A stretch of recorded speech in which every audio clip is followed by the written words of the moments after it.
In this tutorial, we're going to use the Revolve operator to produce a set of interlocking rings.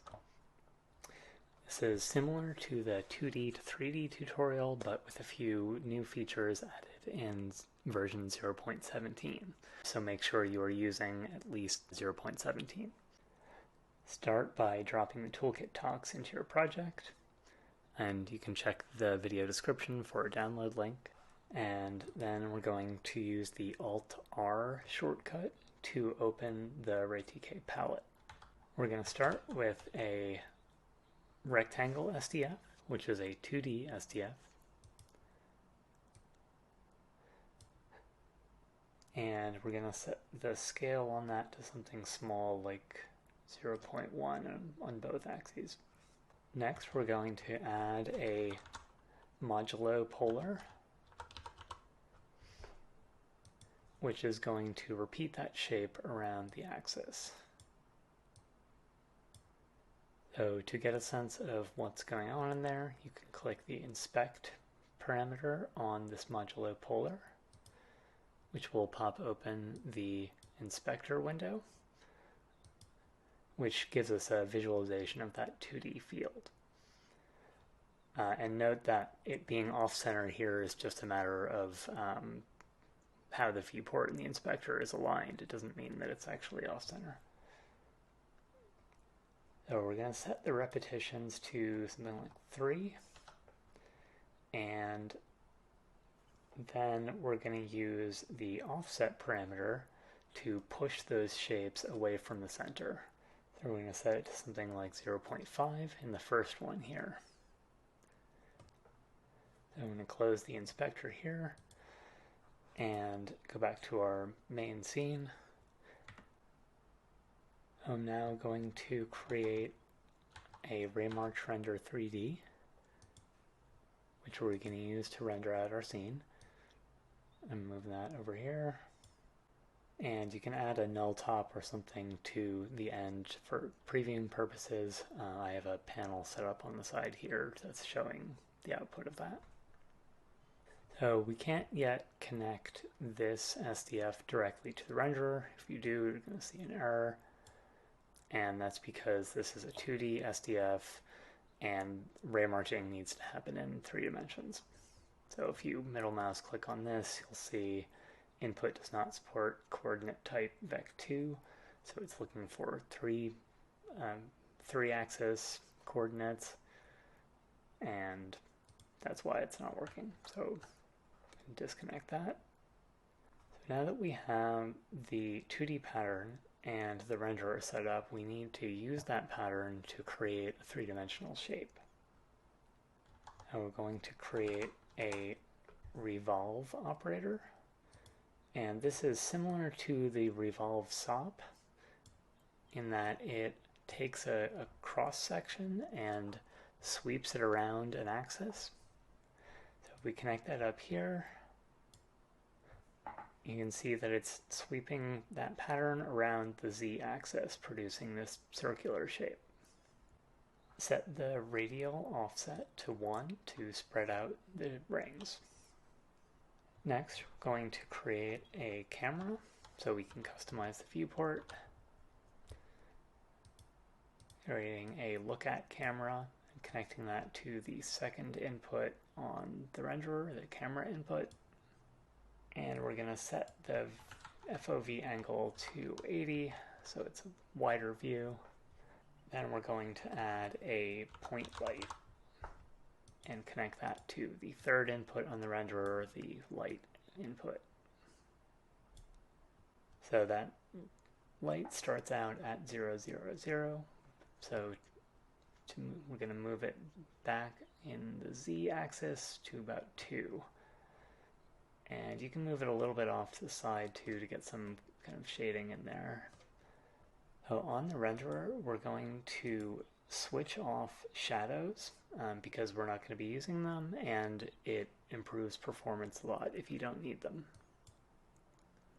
You can see now it's no longer casting a shadow in there. Next, we're going to create a basic material and insert that between the Revolve and the renderer. And we're not really going to focus on the material too much in this tutorial, but you can feel free to swap in other types of materials there. So what we now have is this two-dimensional cross-section made with the rectangle repeated radially and then swept around the axis to create the three-dimensional shape.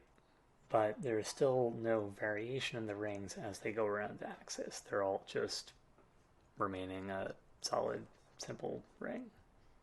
And the reason that we have three of them is because we have the rectangle being repeated in radially 3 times. To add some variation as the rings go around the axis, we're going to use a couple of fields to control the rotation and spread of those rings. So on the revolve operator, we're going to set the iteration type to ratio. And what this does is it exposes to everything upstream of it the position around that axis, and as a value going from 0 up to 1. Now you could use fields that are just based on the raw three-dimensional position and kind of figure out the angle there, but using the value from Revolve itself makes sure that it will always line up appropriately, even if you move this shape around or do anything else with it.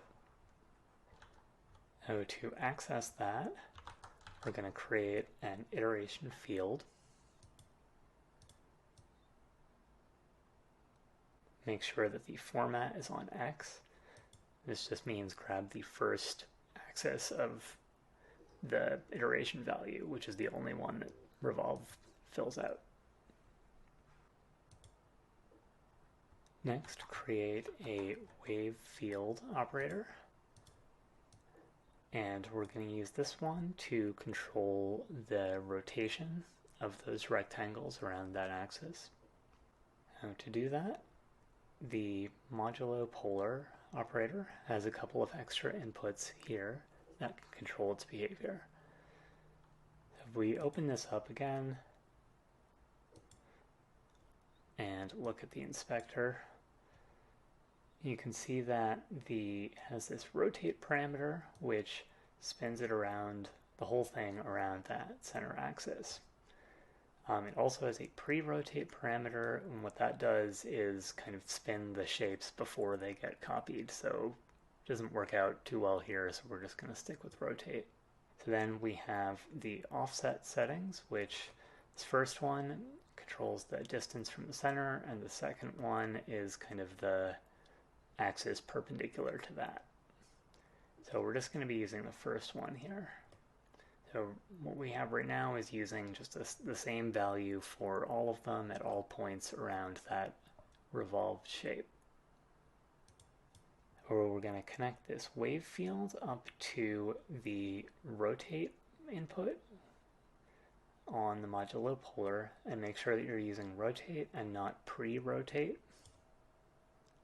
And this is going to show an error because it's currently set up to be operating in a 3D world and you're connecting it to something two-dimensional, but we don't need to worry about that since we're going to be driving it with the iteration rather than just at regular coordinates.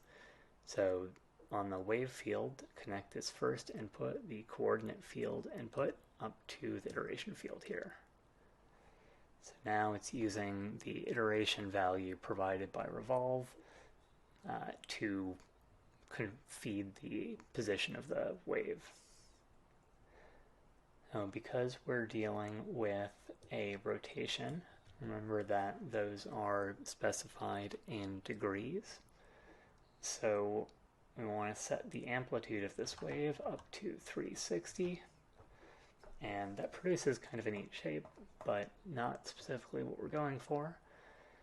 So we're going to change the wave type here to ramp. So this is just a straight ramp from starting at 0 and then going all the way up to 360 when it wraps around again.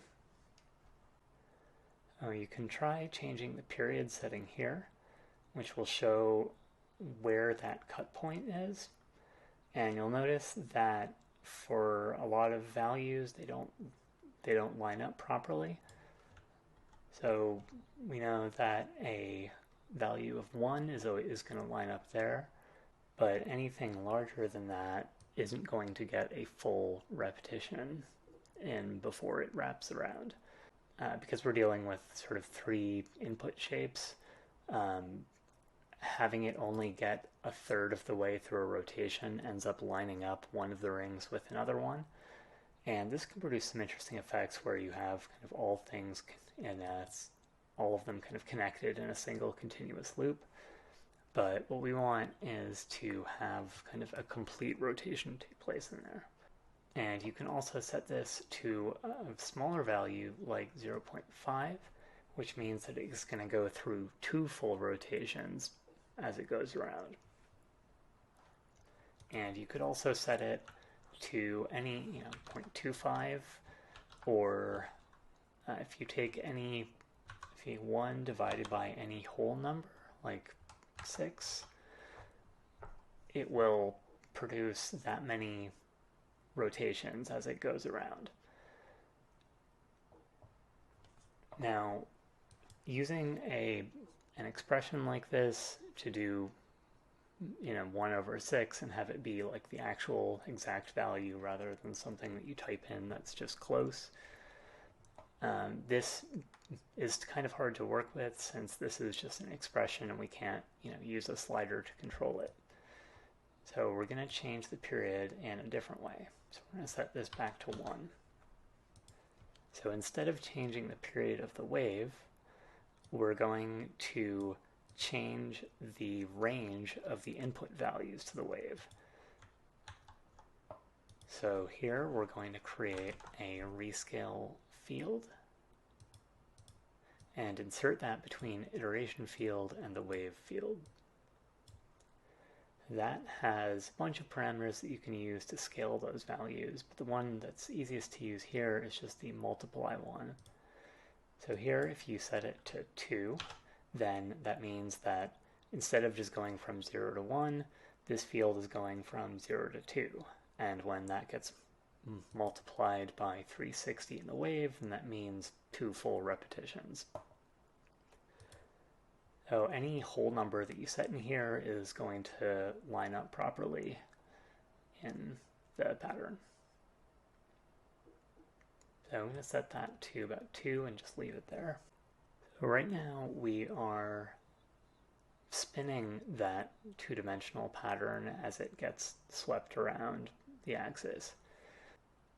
But we also want to control the spread of those rectangles around that axis, which would make the 3 parts get closer together or further apart. So to do that, we're going to use the offset field input on the modulo polar. And to make this a little bit easier to visualize, for now we're just going to disconnect the rotate field. So that goes back to just that simple sweep around the axis. And we're going to create another wave field.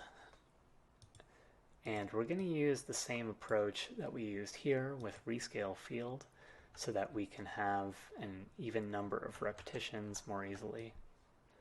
And we're going to use a separate one so that we can have those two use different values. So we're going to connect that up to this other wave field here.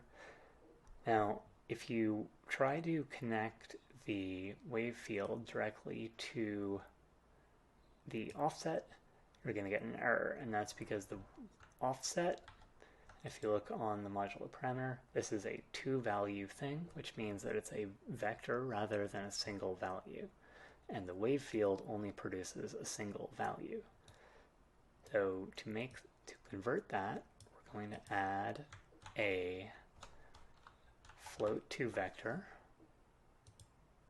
and insert that between this wave and the modulo polar. So connect that there and connect this to the offset field input. Now, remember on the modulo polar, we only wanted to use this first field. So in the float to vector, when you're taking that single value and making a vector out of it, we really only want to use that for the first part. So for all these other ones, we're going to set those to 0. Now it doesn't use the Z and W ones, but might as well just set them just to keep things clean. Now that we are using the field to drive that parameter, we can set this one back down to 0. And you can use both and it will add up the two of them, which can be useful sometimes, but right now we just want to have it controlled only by the wave. Over in the wave field here, you can change the amplitude and offset. So the amplitude is going to be how much variation there is around as it goes around, and the offset is going to be the kind of base value. So if you have the offset at 0, that means that for if the amplitude is more than 0, that means that some of it is going to be negative, which means that the rings kind of get pushed out of the area where they're captured, so they kind of disappear in there. So we want to set the offset up higher to something like 0.5, and then we can set the amplitude so that it controls how much variation there is around there. So we're going to set that also to 0.5. And in the rescale field here, we're going to set this to, say, 3. So we're now repeating that wave 3 times, and the wave it's using is using this sine wave.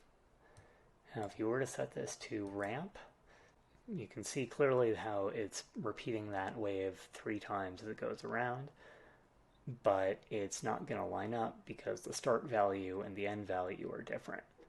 Now for the rotation, that's actually what we want, because once the rotation goes up to 360, it's effectively the same as 0, so it lines up. So that's why a continuous ramp will work for rotation.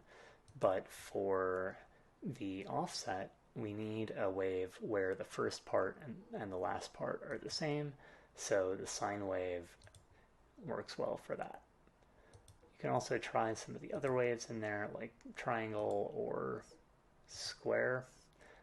Square doesn't always, so square wave will produce some discontinuities because it does kind of a hard 0 to 1 transition. So we're just going to stick with sine wave. And we're going to connect the rotation field back here. So now as that two-dimensional cross-section is swept around the axis, it's being spread and contracted using this wave here, and it's being spun around using this wave here. I'm going to increase the offset on the offset field to, say, 1. So I'm going to decrease the amplitude on this offset field a little bit. Maybe bump up the offset on it a little bit.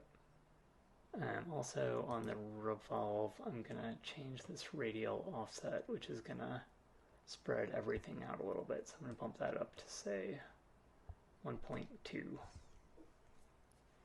So now we've got these 2 waves that are controlling that as it goes around, and each of these waves has a period which is defined by those 2 rescale fields, and also a phase parameter. So you can use the phase parameter to spin the wave around the axis, and you can do that separately for the offset field and for the rotation field.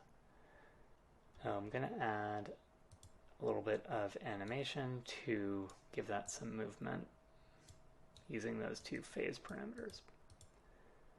We're going to create a constant chop